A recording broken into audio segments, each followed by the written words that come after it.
Good morning, and welcome to Redeemer Lutheran Church. I'm Pastor Gary Lodeholt. Lately, I have been collecting good Facebook theology. This all started because I was seeing such bad Facebook theology on my page. I was seeing things like, pray this prayer and God will bless you, as if we have control over God blessing us. Or there were things like, if you do this, God will do that, as if we have control over God. Or even worse, as if we are trying to earn our way to heaven. So I started saving a few of those for later reference. Then one day I saw something that was good theology on Facebook, and I began saving good Facebook theology instead.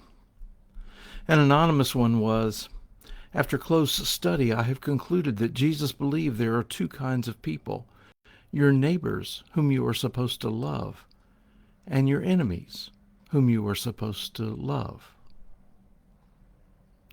Sometimes things challenge me and make me uncomfortable if I take them seriously, like this one. Eve found the serpent more trustworthy than God, not because of its credentials, but because the serpent said what Eve wanted to hear. That's worth some serious thinking about and questioning of the self. Another one worth thinking about was by Rachel Held Evans, who said, the apostles remembered what many modern Christians forget, that what makes the gospel offensive isn't who it keeps out, but who it lets in. Ouch. We are so often so judgmental and want a church with people just like us and look down on those who aren't. The Bible backs her up.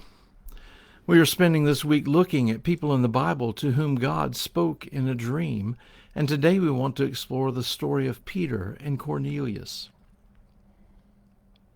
You can find the story of Cornelius in Acts 10, and to say he was a rare individual is an understatement. Cornelius was living in a town called Caesarea, which meant that it was so thoroughly Roman that it had been named after the Caesar. What's more, Cornelius was a Roman centurion, a leader among the soldiers. Roman soldiers were not known for their kindness and good natures, for Cornelius is described as a devout man who feared God along with his household, who gave to the poor, and who prayed constantly. One day while he was praying, he had a dream in which an angel of God told him to send for Peter to come to him. Now, before we go on, I need to remind you that Cornelius was a Gentile, and at this time the early Christians thought that the gospel message of Jesus was meant only for the people who were Jews prior to their faith in Jesus, and not for anyone else. Anyone who hadn't been a Jew first was excluded from the fellowship of the Christians and the gift of Christ. In fact, entering the house of a Gentile was considered unlawful for a Jew, and certainly rendered the Jew spiritually unclean. Now, back to the story. One day about 3 o'clock in the afternoon, Cornelius had a vision in which an angel told him how pleased God was with him and that he needed to send for Peter to come to him. Cornelius immediately sent messengers to find Peter and bring him. While the messengers were on their way to find him, Peter was in the town of Joppa, and Peter was hungry. While his food was being prepared, Peter fell into a trance and had a vision or dream of a sheet coming down from heaven, and in the sheet were all sorts of unclean animals that Jews weren't supposed to eat.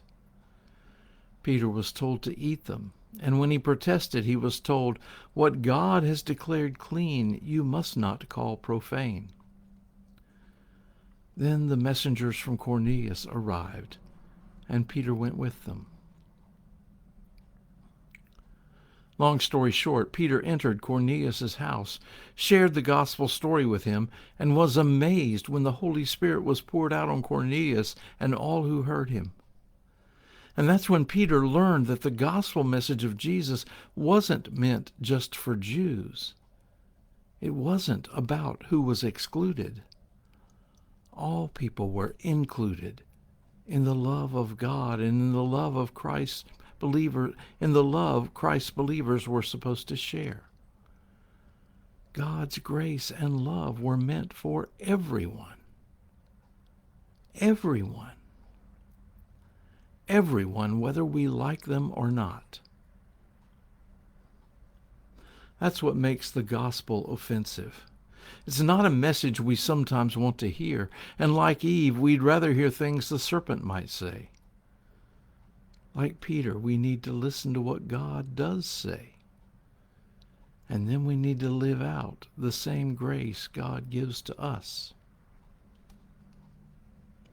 There's an old joke about a woman who said to her pastor that she was worried that when she got to heaven, she would be surprised by some of the folks who were there that she didn't expect.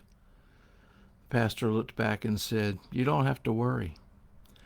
They will be just as surprised to see you." Martin Luther King Jr.'s famous speech echoed the refrain, "I have a dream." Maybe this is a dream we should all share. Thanks for watching, and remember to let this day belong to God.